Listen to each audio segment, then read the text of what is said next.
this was big. Don't run it yet. But this, everything going on with His Excellency, Prince Turki Al-Sheikh, Canelo Alvarez, and even you got Jake Paul in the mix. And of course, it's been a lot of rumbling about Terrence Crawford as well. A lot. Control yourself, but a lot's going on. What do you think about the final consensus of Canelo signing a 4-fight deal with Riyadh season? Well, it's a lot to unpack. Go ahead, Antt. Yeah. Okay. What was it? Thursday night? When was this going down? Thursday? I felt like it was Thursday night. Man, it was just, I was getting texts from everywhere. I'm like, and to the point I was like, I don't know, bro. Yeah. I promise you, I don't know. I'm trying to figure it out. Yeah. Is Crawford fighting him? I'm like, I don't know. It was literally, every minute it was a different update. It's to the point where I think the only people knew what was going on was Canelo and probably Turkey. I think probably Paul was at the point he knew what was going on. I'm not really into him fighting Paul, to be honest with you. The build level would have been nice and everything. I just thought, talent-wise, he doesn't even deserve to step in the ring with Canelo. I think that's disrespectful to the sport. The fight doesn't make sense at all, top to bottom. And the reason why I pulled this clip, though, just wait before you play it. But the reason why I pulled this, just wait. He pulled up. But but I pulled this clip because I'm like, the fight doesn't make sense. There's only one thing that makes sense, but it doesn't make sense. The business makes sense. Exactly. The money. But for athletics, it doesn't make sense. Okay, for his life and health. I mean, like, if there's if there's a Canelo Alvarez that's boxing like Canelo Alvarez, and there's nothing that's scripted about it or anything like that, a Canelo Alvarez getting in the ring, it doesn't matter the age. With a Jake Paul, it just doesn't make sense, because there's a reason why we have a license to box, because we did what we needed to do to get that license. But it's just like, I'm not gonna go there, but other people get licenses without having to go through the rigorous lifestyle that most of us have gone through, which is where Jake Paul comes in. But just because you got a license don't mean you can get in the ring with just about anybody. And this one right here don't make sense, right? So while I'm watching it, you can go ahead and play the clip. Somebody was showing me, you saw that he signed a contract. He had a contract that was signed. I'm like, man, let me see that. He had a signed contract. That's real? Oh, doesn't it look real? Yeah. Some people have debunked it on Twitter or X, whatever we call it now, that it was just a confidentiality agreement, not a final agreement to a fight and all those. But this is where you would know what you're looking at a lot better than I would. Go to the next one. When you get sued, Here you can see Canelo's signature and my signature. Right there. Cool. But there's no date. Oh, so we signed. Which means the contract signed, but there's no date, which means it's an invalid contract. Which means, I can show it to y'all.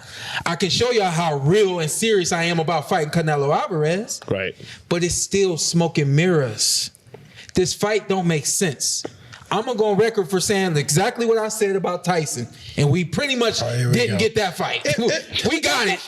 We got it, but we didn't get it. Okay. There's no point. The fight with Tyson didn't make sense. I love Mike Tyson. Every time I see that man, he showed love to me. Yeah. The very first time I met him, I'm on stage and he's heckling me on stage. The first time I ever get a chance to meet Mike Tyson, I'm going on stage to present an award at the Nevada Boxing Hall of Fame, and I got my suit on, ready to do my thing. And y'all entrusted me with the mic. Let's go. And then I hear, "You look pretty up there, Sean. You look real good up there, Sean. You look nice and pretty, Sean." And I'm like, my mic is right there, and I caught eyes with him, and now I'm just shook. I'm good, and before when I go up, now I'm shook and I don't know what to say.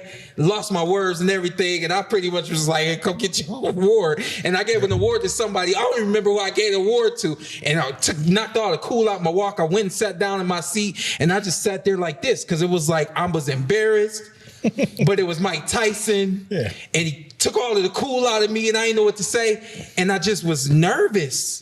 So I get a chance to confront him after. Oh my God! I had to, because I was like, I had this energy. I had to laugh. I said, "Mike, why you do that to me?" And he said, he just gave me a hug. He's like, "I was just messing with you," and it was like, everything he made me feel being on stage in front of everybody and all that, it all went away because he showed me love and respect. So I can never do nothing but show him love and respect in return.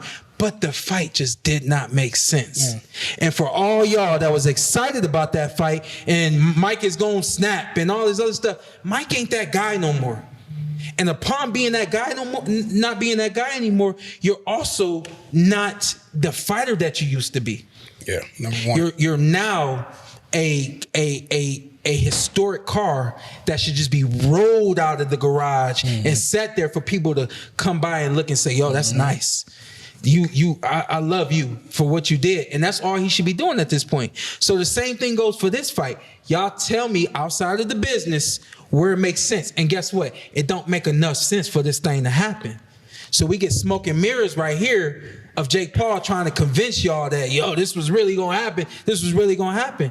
And then we got His Excellency basically just doing what he do, probably over there crip walking like, y'all don't know. Y'all like don't Serena. Know. And then all of a sudden we get a 4-fight deal with Riyadh season and Canelo Alvarez. The only way I think it can make sense where it can help the sport of boxing is you making fights like Abdullah Mason versus, I don't know, somebody over at PBC. You get some crossover fights and you build up a star. Yeah. Let the stars be seen. Yeah. Besides that, I don't see it making future helping the sport of boxing.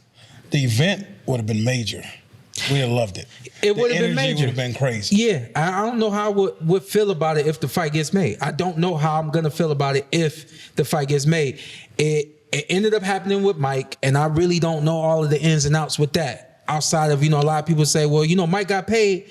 I'm happy that he got paid, but it just didn't make sense. And neither does this. This is like a high school, one of your top. That's Bishop Gorman getting in the ring with the Raiders. Yeah, it just don't make sense. Yeah, giving him Bishop Gorman is too much. I'm sorry, and I'm gonna go back to my little box where I stay because I don't like ruffling feathers and all that kind of stuff. I'm not ready to get in the ring with nobody. I'm not trying to call nobody out. I don't want nobody calling me out. I just want to make sure that y'all understand this. What y'all seeing on social media all the time ain't what it is, okay? And there's the evidence right there. If it's a confidentiality contract, if it's an actual contract, guess what? If it's confidentiality, why are you exposing it like it's the thing? You know what I mean? So let's just kill it. I don't want Canelo and Alvarez and Canelo in the ring with Jake Paul. A lot of it don't make sense. Don't come to me wanting me to talk anything about these fights until this is what I tell people. A fight ain't real until you see the press conference.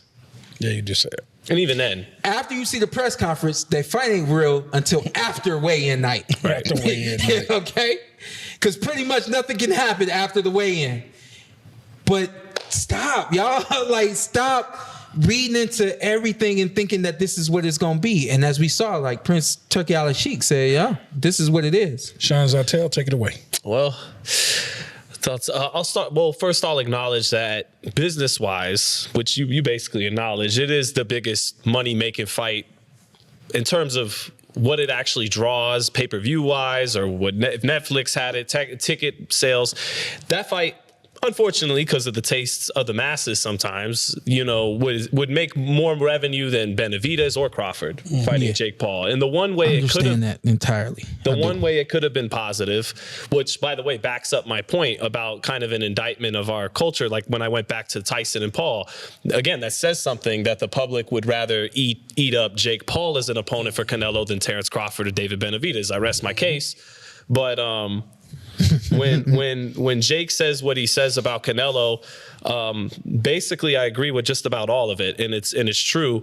That being said, I'm still always going to respect Canelo Alvarez more than Jake Paul because Canelo is a great fighter. and has given a lot to boxing by being a great fighter.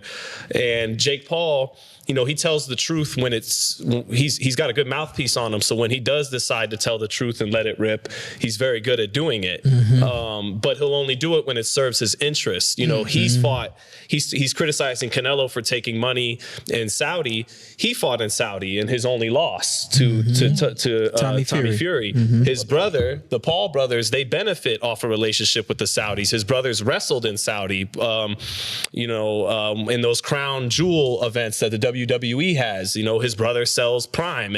South Park did an episode about this, an awful energy drink, nutrition-wise, to kids. So when it doesn't benefit him, Jake Paul plays the game and he plays along and he plays the people. But when it doesn't benefit him like this, that's when he uses that good mouthpiece he's got to speak some truth.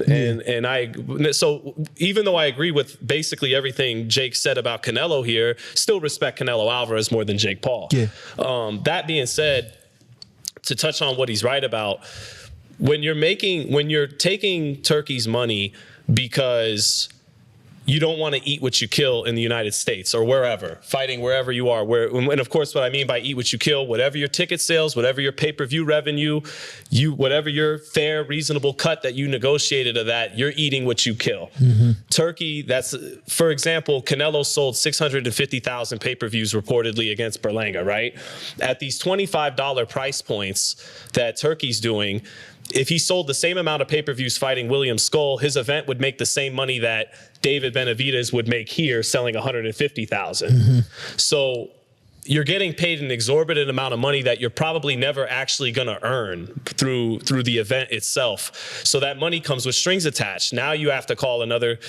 I know you just did it a moment ago, and I love you, and no slight to you, but now you got to call another grown man His Excellency, which for some people, myself included, it's like, I was raised in America. I don't really go for that kind of thing. We live in a country where you could say, fuck Donald Trump, fuck Joe Biden, fuck the police. And then if the FBI comes after you like they did NWA in the late 80s, you have the Constitution to protect you and they can't really do nothing about it. It don't work like that over there. And people say, well, you're making it political. Riyadh season is as political as it gets. It's not some privately ran company like a Top Rank or an NFL or a PBC. It's literally an extension of the arm of the Saudi government. And its stated goals are to further the Saudi economy, the Saudi standing on the geopolitical stage.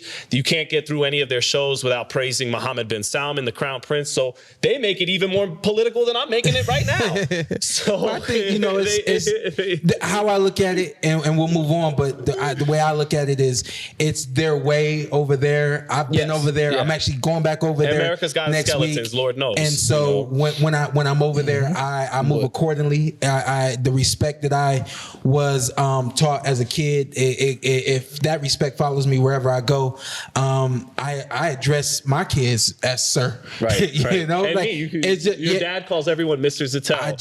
That's just how I am. You know what I mean? So for me, it's His Excellency, especially when I'm in his country and or in their kingdom. For the sake of words, but for me, I just leave it at that. I act accordingly and I do what I'm supposed to do, especially with the big job I got coming up next week. I'm looking forward to getting over there for that.